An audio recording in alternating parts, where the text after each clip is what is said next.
Hi అండి, అందరికీ నమస్తే. Welcome to my channel. ఈరోజు రవ్వ లడ్డు ఎలా ప్రిపేర్ చేశానో మీతో షేర్ చేసుకోవాలనుకుంటున్నానండి. దానికోసం అయితే ముందుగా స్టవ్ ప్యాన్ పెట్టుకొని దీంట్లోకి 30 కప్పు వరకు నెయ్యి వేసుకోవాలి. వీటిలోకి మీకు నచ్చిన డ్రై ఫ్రూట్స్ వేసుకొని ఫ్రై చేసుకోవాలి. ఇవి బాగా ఫ్రై అయిన తర్వాత వీటిని తీసి పక్కన పెట్టుకొని అదే ప్యాన్లో 1 కప్పు బొంబాయి రవ్వ వేసుకోవాలి. లో టు మీడియం ఫ్లేమ్లో ఫ్రై చేసుకోవాలి. రవ్వ ఎంత బాగా వేగితే లడ్డు అంత రుచిగా ఉంటుంది. మాడిపోకుండా మధ్యన కలుపుతూ ఉండాలి. లో ఫ్లేమ్లో పెట్టి వేయించుకోవాలి. రవ్వ బాగా వేగితే మంచి స్మెల్ వస్తుంది, అలాగే కలర్ కూడా మారుతుంది. రవ్వ వేగడానికి 15 మినిట్స్ అయితే టైం పట్టిందండి. ఈ రవ్వని వేరొక ప్లేట్లోకి ట్రాన్స్ఫర్ చేసుకోవాలి.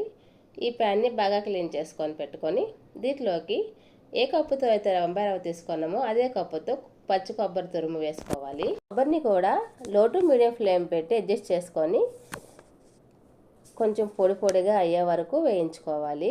అడుగు పట్టకుండా ఇలా గరిటతో ఇలా చేస్తూ ఫ్రై చేసుకోవాలి. దీనిలోకి 1 టేబుల్ స్పూన్ నెయ్యి వేసుకొని కలర్ వచ్చే వరకు ఫ్రై చేసుకోవాలి. కొబ్బరిలో పసరంతా పోయే వరకు వేయించుకోవాలి.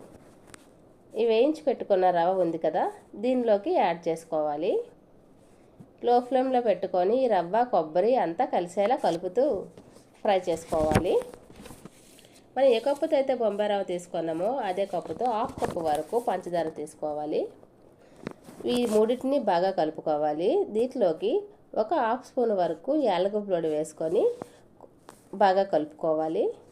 కొంచెం గోరువెచ్చని పాలు కొంచెంగా వేసుకొని ఉండలు లేకుండా కలుపుకోవాలి.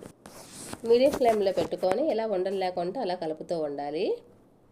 మనకి ఉండ చుట్టడానికి కంఫర్ట్గా అయ్యేలాగా ఇలా కలుపుకొని పక్కన పెట్టుకోవాలి. స్టవ్ ఆఫ్ చేసుకొని ఇది కూల్ అయిన తర్వాత దీంట్లోకి మనం రెడీ చేసి పెట్టుకున్న డ్రై ఫ్రూట్స్ని యాడ్ చేసుకోవాలి.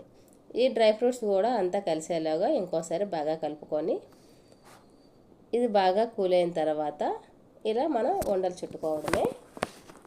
రవ్వ లడ్డు పాకం పట్టే పని లేకుండా జ్యూసీ టేస్టీగా రెడీ అయిపోయాయండి. మీకు ఈ వీడియో నచ్చినట్లయితే లైక్ చేయండి. మీరు ఒకసారి ట్రై చేయండి. మీకు ఏ విధంగా వచ్చిందో కామెంట్ చేసి చెప్పండి. లైక్ చేయడం మాత్రం మర్చిపోకండి. Thanks for watching. Please subscribe my channel.